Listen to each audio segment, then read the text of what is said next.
안녕하세요, 여러분. 더 나은 일상을 위한 필수 개념 전해드리는 개념 있는 희애입니다. 여러분, 오늘은 여러분한테 너무너무 안타까운 마음으로 당부의 말씀을 드리고자 이렇게 카메라를 켰습니다. 며칠 전에 저한테 한 분이 인스타그램 DM을 보내셨어요. DM 확인을 잘 안 하는데요. 그날은 우연찮게 DM을 바로 확인을 하게 됐고 내용이 조금 이상하더라고요. 상담해주셨던 분 맞죠? 이렇게 확인을 하는 DM이었는데요. 이 내용에 따르면 저와 동명이인인 다른 사람에게 상담을 받았거나 혹은 저를 사칭했다. 이렇게 두 가지로 생각을 할 수 있잖아요. 그런데 저는 그 순간에 나를 사칭한 거다 라는 생각이 직감적으로 탁 들면서 바로 카카오톡에 채널 소니에를 검색을 해보게 됐습니다. 아니나 다를까 카카오톡에 이미 금융 상담을 해주는 소니에 라는 이름으로 채널이 개설이 돼 있더라고요. 그런데 이 채널과는 별개로 그분에게 인스타그램 DM을 통해서 들은 내용은 더 심각했습니다. 그분이 여러 가지 화면을 캡처를 해서 보내주셨는데요. 허위로 개설되어 있는 한 홈페이지에는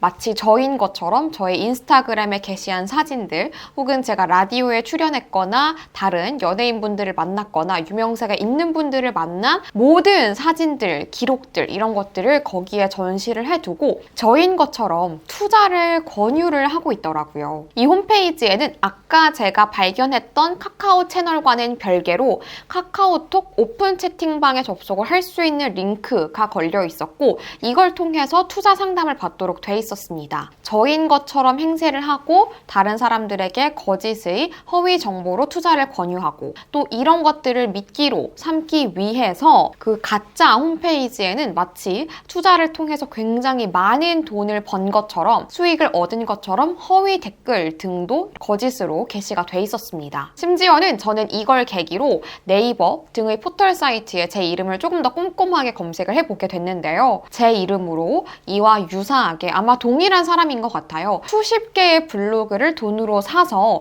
이 블로그에다가 동일한 내용의 허위 투자를 유도하는 게시글들이 제 이름으로 게시가 돼 있었습니다. 제보자가 금요일에서 토요일로 넘어가는 주말이 되는 밤 12시가 넘어서 저한테 인스타그램 DM을 제보를 해주신 거지만 저는 이걸 조금이라도 빨리 경찰에 알려서 피해자를 막아야 된다라는 생각에 12시가 넘어서 112에 전화를 했고요. 안타깝게도 112 경찰 측에서는 전화를 통해서 무엇인가 조치를 해줄 수 있는 것은 없다라고 하셨고 저희 집의 관할 경찰서를 직접 방문을 해서 신고를 최대한 빠르게 하시는 게 방법일 것 같다라는 답을 주셨어요. 다만 한 가지 진행을 한 것은 네이버 블로그에 제 이름으로 허위 게시글들이 올라와 있다고 했잖아요. 네이버에는 개인의 명의를 도용해서 게시글을 한 것에 대해서는 게시 중단 요청을 할 수 있는 기능이 따로 있더라고요. 그래서 저는 본인 인증을 하고 게시 중단 요청을 했습니다. 다만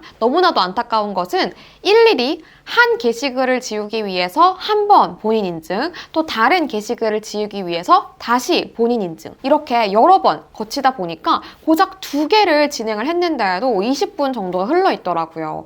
그래서 아마 이 몇십 개 되는 게시글들을 지우기 위해서는 너무나도 많은 시간이 걸릴 것 같아요. 그리고 결국 월요일, 어제죠. 저는 관할 경찰서에 직접 다녀왔습니다. 결론부터 말씀드리자면 너무나도 안타깝게도 제가 할 수 있는 것은 많지 않았습니다. 저의 명의를 도용한 것, 그리고 피해자가 나올 뻔했다는 그 채팅 내용들, 모든 것들을 캡처해서 가져갔고 보여드렸지만 가장 중요한 것은 피해를 입을 뻔한 사람, 혹은 실제로 피해를 입은 사람, 이분들이 직접적으로 경찰에 신고를 하시는 것, 이게 가장 중요하다고 말씀을 주셨어요. 저의 명의를 도용해서 저인 것처럼 행사를 한 부분에 대해서는 민사 부분에서 접근을 해야 되기 때문에 또 별개의 내용이었고요. 저는 손예인 것처럼 개념 있는 희애씨인 것처럼 사람들에게 접근한 것, 저의 명의를 도용한 것 역시 엄벌을 해야 한다고 생각하지만 이건 둘째 문제고 저를 믿고 우리 식구들이 투자를 하실까봐 그게 참 걱정이 됩니다. 실제로 인스타그램 DM으로 질문을 주신 분, 결국 제보를 하게 되신 그분도 실제로는 4만 원에서 5만 원 정도 먼저 맛보기로 수익을 보게 한 다음에 그 다음날 오전에 200만 원의 돈을 입금하기로 되어 있으셨대요. 진짜 큰 돈을 잃을 뻔하신 거죠. 식구 여러분, 저는 그 어떠한 경로로도 금융에 관련된 개인적인 상담을 해드린다거나 혹은 투자 권유를 일절하지 않고 있습니다. 제가 공식적으로 운영하고 있는 플랫폼들은 유튜브, 인스타그램, 네이버 TV, 네이버 블로그, 이 네이버 블로그도 제 이름으로 되어 있고 거의 운영하지 않고 있어요. 그리고 여기에다가 브런치, 이 5가지가 전부고요. 그리고 플랫폼을 추가한다고 하더라도 여러분에게 금전을 직접적으로 요구하고 이체를 하라고 하는 일은 절대 없을 겁니다. 절대 이런 게시글, 이런 홍보글에 절대 속아 넘어가서는 안 되고요. 혹여나 저한테 제보를 주셨던 분처럼 피해를 입을 뻔하셨던 분, 그리고 혹은 피해를 실제로 아주 소액이라도 입으신 분들은 정말 번거로우시겠지만 경찰에 직접적으로 신고를 해주신다면 이 범인을 특정해서 수사를 하는 데에 너무나도 큰 도움이 될 것 같습니다. 이런 악질들이 하루라도 빨리 잡혀야 우리가 안심하고 하루하루를 지낼 수 있지 않을까 생각이 됩니다. 피해 입을 뻔하신 분들, 피해 입은 분들 신고 꼭 부탁드릴게요. 우리 힘을 모아서 범인 잡자고요. 집단지성의 힘을 보여주세요. 다음 영상에서 만나요. 안녕!